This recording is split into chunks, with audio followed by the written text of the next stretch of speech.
সবাই কেমন আছেন? আশা করি সবাই ভালো আছেন। আজ আপনাদের জন্য নিয়ে এসেছি গল্পের দ্বিতীয় পর্ব। আশা করি গল্পটি আপনাদের ভালো লাগবে। তাহলে চলুন শুরু করা যাক। এবার মেয়েটি শিওর হয়ে গেল ওর পেছন পেছন কেউ তো আসছে, তাই আস্তে করে স্কুটি থামিয়ে দাঁড়িয়ে যায়, হাতে রাখা খুঁটটা শক্ত করে ধরে। আচমকা হঠাৎ মেয়েটি ইয়া আল্লাহ বলে চোখ বন্ধ করে পিছন ফিরে দিল এক টান। এদিকে আমি মেয়েটার পিছনে দাঁড়িয়েছিলাম। আচমকা আক্রমণে দু হাতে নিজেকে সুরক্ষা করতে চেয়েছিলাম, কিন্তু শেষ রক্ষা হলো না। মেয়েটির খুরের টান আমার হাতে এসে লাগে। ধারালো খুর হওয়ার কারণে হাতের অনেকটা কেটে যায়, সেখান থেকে গল গল করে রক্ত পড়ছে। আমি বিস্ময়ে অবাক হয়ে সামনের দিকে তাকিয়ে আছি। রাগে আমার গা জ্বলে যাচ্ছে, ইচ্ছে করছে কষে দুটো থাপ্পড় মারি, কিন্তু মেয়ে বলে পারছি না। নিজেকে কিছুটা সামলিয়ে বললাম, ও শিট, এই মেয়ে, রাস্তাঘাটে মানুষ মারার প্ল্যান করছো নাকি? এটা যদি আমার হাতে না লেগে যদি আমার গালে কিংবা মুখে লাগতো তখন কি হতো? হাত ঝাঁকাতে ঝাঁকাতে কথাগুলো বললাম আমি। এদিকে মেয়েটি তখনও চোখ বন্ধ করেছিল। আমার কথার আওয়াজে আস্তে আস্তে চোখ খুলে তাকায়। তাকিয়ে দেখে আমি, আর আমার হাত থেকে রক্ত পড়ছে। আমাকে দেখে ওর মাথা আবার গরম হয়ে গেল। মেয়েটি বলে, এই আপনি কি পাগল? যখন দেখলেন আমি, তখন কথা বলা যায় না? এভাবে বাজে ছেলেদের মতো পিছু পিছু আসছিলেন কেন? আমি বললাম, তাতে তোমার কি? এটা সরকারি রাস্তা, আমার যেমন ইচ্ছে তেমন ভাবে যাব। তোমার কি তাতে? মেয়েটি বলে, আপনি না একটা যা ইচ্ছে তাই, আপনার সাথে কথা বলাই বেকার। এই বলে মেয়েটি স্কুটি নিয়ে যেতে গিয়েও আবার পিছন ফিরে তাকিয়ে দেখলো, দেখে আমার হাত থেকে রক্ত পড়ছে, তাই আবার ফিরে এসে স্কুটি দাঁড় করালো। তারপর ব্যাগ থেকে কাপড়ের টুকরো দিয়ে আমার হাত বেঁধে দিল। মেয়েটি বলে, কি ভেবেছিলেন নিজের ওন্না ছেড়ে আপনার হাত বেঁধে দেব? মোটেও না, নিহাত ভুল করে আপনার হাতে লেগে গেছে, তাই মানবতার খাতিলে কাজটা করলাম। ওকে, গুড বাই। আমি বললাম, দেখো আবার ভয় পেয়েও না যেন, বলা তো যায় না, সবসময় তো আবার আমার মতো ভালো ছেলে রাস্তায় থাকবে না। মেয়েটি বলে, এই যে মিস্টার, এতটাও ভীতু নই, ওকে, নিজের রক্ষা নিজেই করতে পারি, আপনাকে এত জ্ঞান দিতে হবে না। এই বলে মেয়েটি স্কুটি টানতে টানতে সামনের দিকে চলে গেল। কিছু দূর যাওয়ার পর দেখলো 3-4টা ছেলে একসাথে বসে সিগারেট খাচ্ছে আর আড্ডা দিচ্ছে। মেয়েটি মনে মনে বলে, যদি একজন হতো তাও কথা ছিল, কিন্তু এখানে তো 4জন, আর এরা ভালো না খারাপ তাও জানি না। এর থেকে তো ওই মিস্টার ঝগড়াটাই ভালো ছিল। এই ভেবে মেয়েটি আর এক মুহূর্ত দাঁড়ালো না, স্কুটি ঘুরিয়ে নিয়ে আবার আমার কাছে চলে আসলো। আমি তখনও ওখানে দাঁড়িয়ে হাতের কাটা স্থান দেখছিলাম। মেয়েটি আমার সামনে কখন এসে দাঁড়িয়েছে আমি খেয়াল করিনি। মেয়েটি বলে, মনে হয় ক্ষতটা বেশি গভীর না, 3-4 দিন ওখানে ওষুধ দিলেই সেরে যাবে। ওর কথা শুনে আমি মাথা তুলে তাকিয়ে দেখি মেয়েটি দাঁড়িয়ে আছে। আমি বললাম, কি হলো, আপনি না চলে গেলেন, তাহলে আবার ফিরে আসলেন কেন? কি চাই? মেয়েটি বলে, কেন, এমনি আসতে পারি না নাকি? শুনুন, কাটা স্থানে না ওই যে একটা মলম আছে, কি যেন নামটা ঠিক মনে পড়ছে না, ওটা লাগাবেন, তাহলে দেখবেন অল্প কয়েকদিনের মধ্যে সেরে যাবে। আমি বললাম, এত না পেঁচিয়ে সোজা আসল কথা বলুন। মেয়েটি বলে, আসলে ওইদিকে না 3-4টা ছেলে বসে আছে, তাই বলছিলাম কি, আপনি যদি আমাকে একটু এগিয়ে দিয়ে আসতেন তাহলে অনেক উপকার হতো। আর মানুষ তো মানুষেরই জন্য, তাই না? ওই যে একটা গান শোনেন নাই, মানুষ মানুষের জন্য, জীবন জীবনের জন্য, একটু মানবতা কি মানুষ পেতে পারে না? আমি বললাম, ও তাই তো বলি, ধানি লঙ্কা হঠাৎ করে এত মিষ্টি হয়ে গেল কিভাবে? তাহলে এই ব্যাপার তো, ওইদিকে ছেলে থাকলে তাহলে আমি কি? আমিও তো একটা ছেলে নাকি? নাকি আমাকে দেখে আপনার মেয়ে মনে হচ্ছে? কোনটা? মেয়েটি বলে, না সেটা না, আমি বলতে চাচ্ছি ওই ছেলেরা খারাপ, তবে আপনাকে দেখে মনে হচ্ছে আপনি ওদের মতো না, আপনি ভালো, তাই বলছি একটু এগিয়ে দিন না, বাড়িতে আমার মা টেনশন করছে।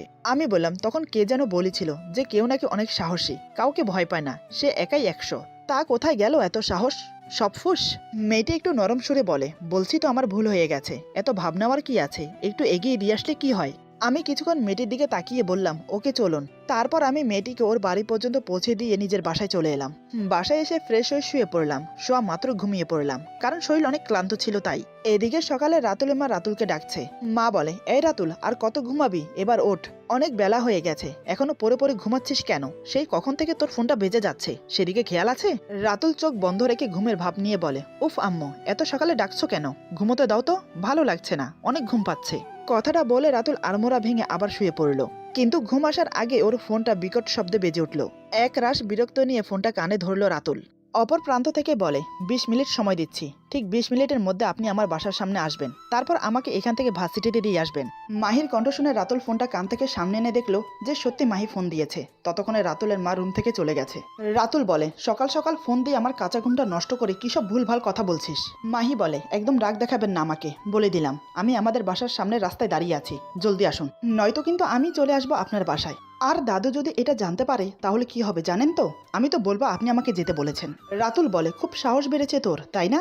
আমাকে যদি এখন সত্যি আসতে হয় তখন মজা দেখাবো। এখন চুপচাপ ফোন কেটে নীলকে কল দিয়ে ওকে বল তোকে ভার্সিটিতে দিয়ে আসতে, আর যদি তাও না পারিস তাহলে ওখান থেকে একটা রিক্সা নিয়ে সোজা নীলের বাসায় চলে যা। ওকে, কথাগুলো ভালো করে মাথার মধ্যে ঢুকিয়ে নে, আর আমাকে ফোন দিবি না, এখন আমি ঘুমোবো, মোটেও ডিস্টার্ব করবি না।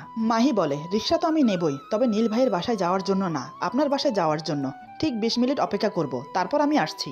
কথাগুলো বলে মাই ফোনটা কেটে দিয়ে নিজের বুকে ফু দিল। আজকে অনেক সাহস সঞ্চয় করে কথাগুলো বলেছে রাতুলকে। মাই ঠিক জানে রাতুল ওকে ঠিক নিতে আসবে। এদিকে ফোনের দিকে তাকিয়ে রাতুল একটা দিক নিঃশ্বাস নিয়ে রাগে ফোনটা আছাড় মেরে পায়ের কাছে ফেলে দিয়ে উঠে বসে।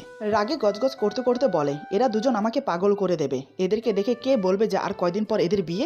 মাঝে মাঝে মনে হয় নীলের সাথে নয়, মাহির বিয়ে আমার সাথেই হবে। না না, আমি এসব কি ভাবছি। এসব কথা যদি দাদু জানতে পারে তাহলে উনি অনেক কষ্ট পাবেন। আমি কিছুতেই দাদুকে কষ্ট দিতে পারবো না। মাহি আর নীলের বিয়ে যে করেই হোক দিতে হবে, কেননা এটা দাদুর ইচ্ছে। আমার যত কষ্টই হোক দাদুর ইচ্ছে পূরণ করেই ছাড়বো। কথাগুলো ভেবে রাতুল উঠে চলে গেল ওয়াশরুমে। এখন আবার ফ্রেশ হয়ে মাহিকে দিয়ে আসতে হবে, কি জ্বালা। রাতুল কথাগুলো ভাবতে ভাবতে ফ্রেশ হয়ে নিল। তারপর রেডি হয়ে মাহিকে কলেজে নিয়ে গেল। সূর্যটা প্রায় মাথার উপর, ঘড়িতে হয়তো বা 2টা ছুঁই ছুঁই কিংবা এর কম। একটা মোটাসোটা ফাইল বুকের সাথে চেপে ধরে হেঁটে চলেছে রুবি। গন্তব্য চাকরির ইন্টারভিউ দিতে যাওয়া। সে যেতে যেতে মনে মনে ভাবছে, অনেক কষ্টে অনার্সটা শেষ করে এখন বসে আছি, কেননা এরপর পড়ার জন্য টাকা ছিল না। এখন কষ্ট করে ছোটখাটো একটা চাকরি জোগাড় করতে পারলেই শান্তি।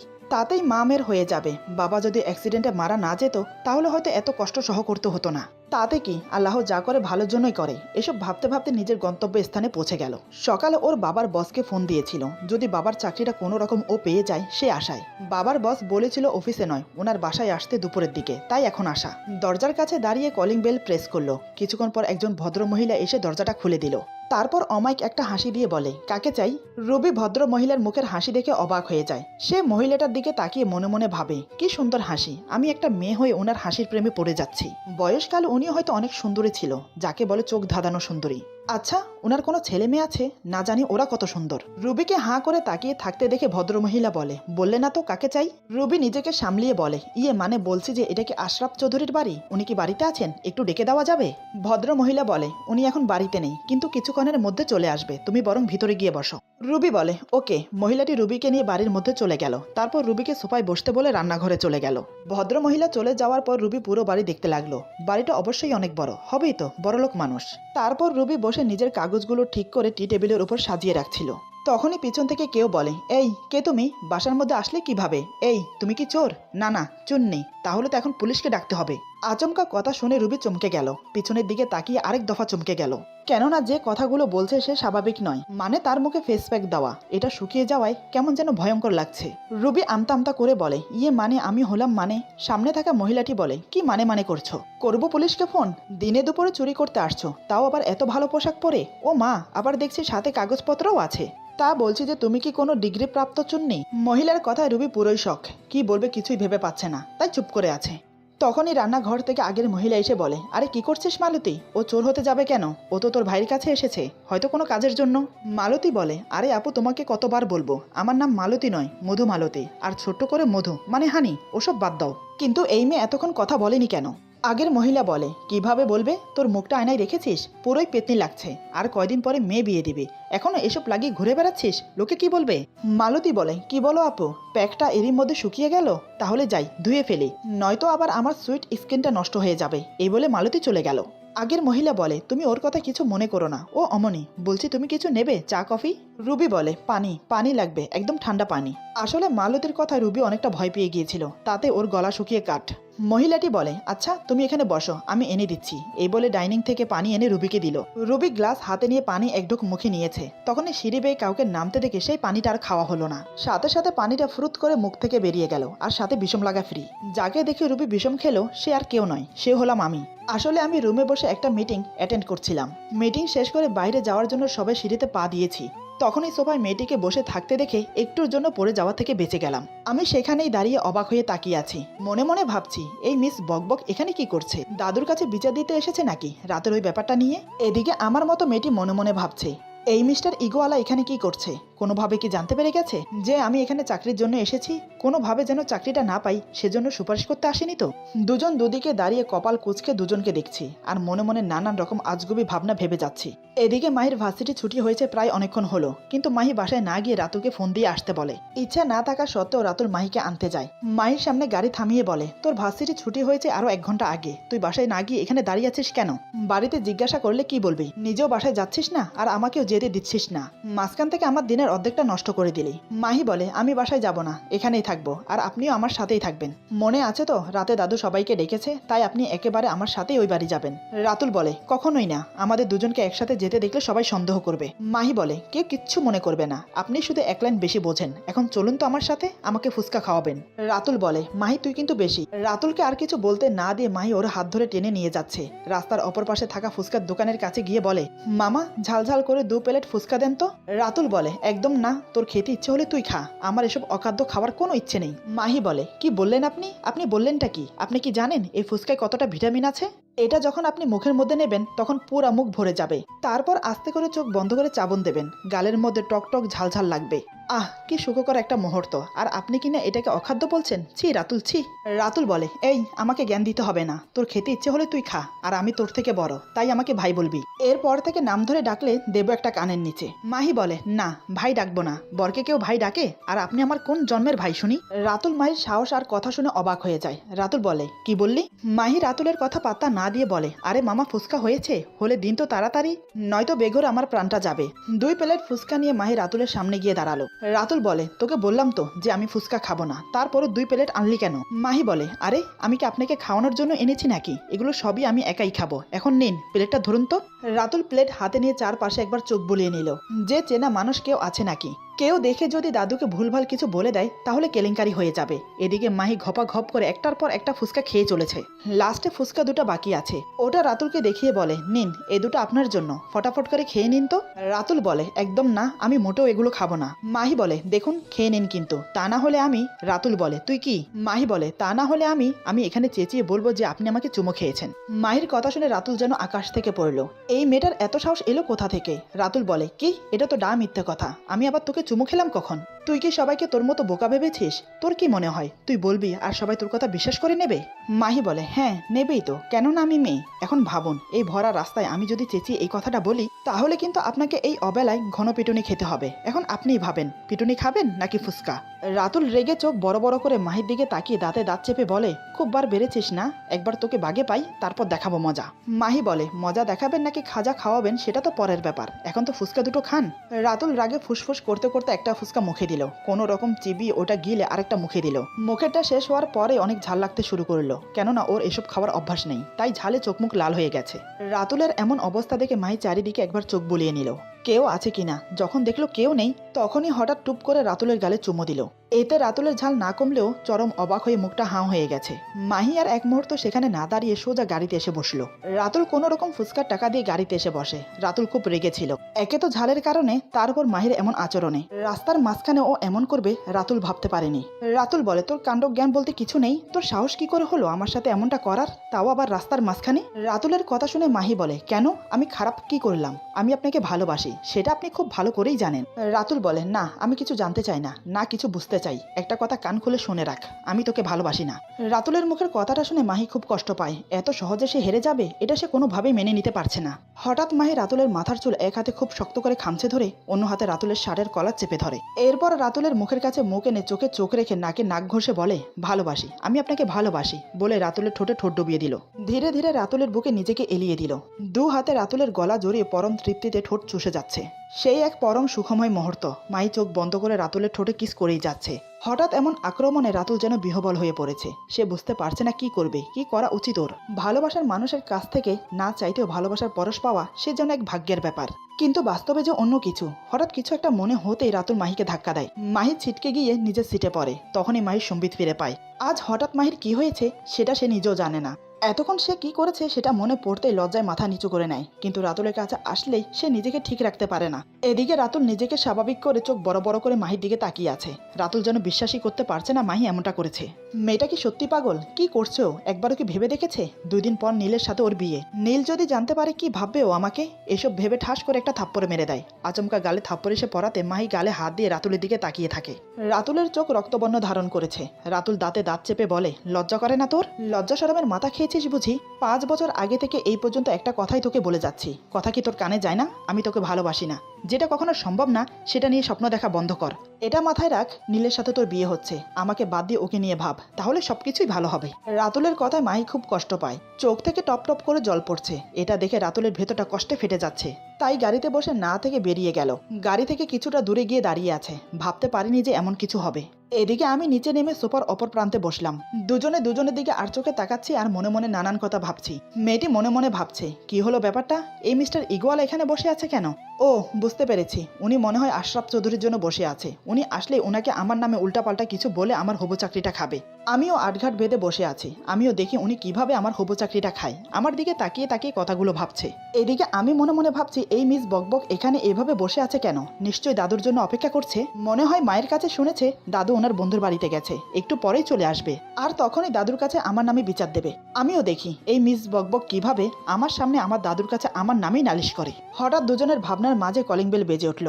কলিং বেল বাজার সাথে সাথে দুজনে একসাথে দরজার দিকে তাকালাম। মেয়েটি ভাবছে আশরাফ চৌধুরী এসেছে, ছেলেটি মনে হয় এখনই ওনাকে বলবে যেন চাকরিটা আমাকে না দেয়। এদিকে আমি ভাবছি দাদু এসেছে, মেয়েটি এক্ষুনি ওনার কাছে আমার নামে বিচার দেবে। দুজন দরজার দিকে তাকিয়ে আবার দুজন দুজনের দিকে তাকিয়ে হালকা ঢোক গিললাম। এদিকে আগের মহিলা মানে আমার মা গিয়ে দরজা খুলে দিল। দরজা খুলতে বাবা আর দাদু বাড়ির ভিতরে প্রবেশ করলো। আমি আর মেয়েটি দুজনেই প্রস্তুত হয়ে আছি নিজেদের বাঁচানোর জন্য। বাবা রুবির দিকে তাকিয়ে বলে, ও তুমি বুঝি রুবি, তা কখন এসেছো তুমি?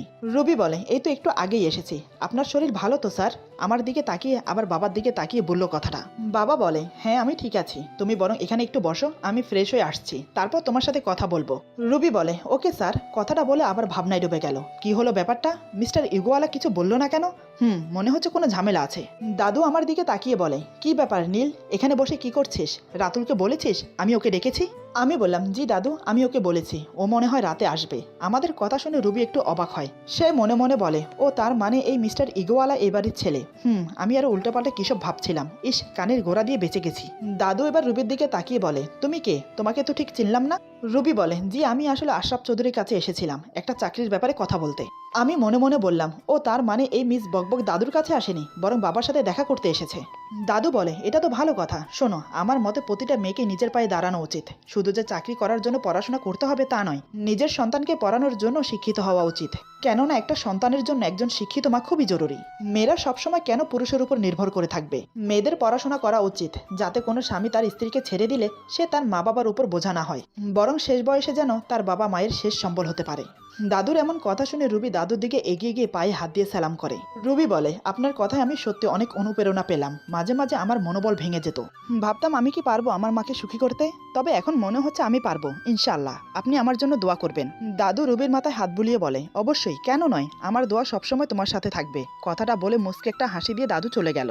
আমি অবাক হয়ে চোখ গোল গোল করে মেয়েটার দিকে তাকিয়ে আছি। মেয়েটি আমাকে অমন করে তাকিয়ে থাকতে দেখে বলে, কি হলো, অমন গরুর মতো গোল গোল চোখ করে আমার দিকে তাকিয়ে আছেন কেন? আমি কি কোনো এলিয়েন নাকি? আমি বললাম, এই তো এতক্ষণে নিজের ফর্মে ফিরে এসেছেন। এতক্ষণ তো দাদুর সামনে অবহেলা এক বিদ্রোহী নারী হয়েছিলেন, আর দাদু চলে যেতে ঝাঁচি রানী হয়ে গেলেন। সত্যি, মেয়েরা যখন তখন রূপ বদল করতে পারে, একদম গিরগিটির থেকেও ফাস্ট। মেয়েটি বলে, এই যে শুনুন, একদম ঝগড়া করার চেষ্টা করবেন না, আমি এখন মোটেও ঝগড়া করার মোড়ে নেই।